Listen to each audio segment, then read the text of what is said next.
vha kha ḓivha vho thetshelesa Belrun News ane mafhungo a hone vha khou a ḓiseliwa nga ipfhi ḽa Rovuwa Tshikovhele.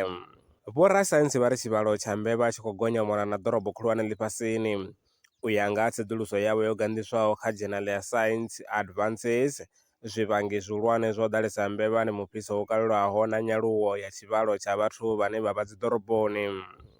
Vhasedzulusi vha ri tshanduko ya kilima ndi tshone tshivhangi tsha tshiwo tsha miḓalo ine ya khou pfhi yo tshinyadza vhuponi vhune ha vha ha Sikkim kha ḽa India nga ṅwedzi wa Tshimedzi, hune izwo a khou pfhi zwo vha zwone nga ṅwaha wa 2023. Vhathu vha 55 vho lovha ngeno ho vhigwa u pfhi vha fusumbe vho ngalangala.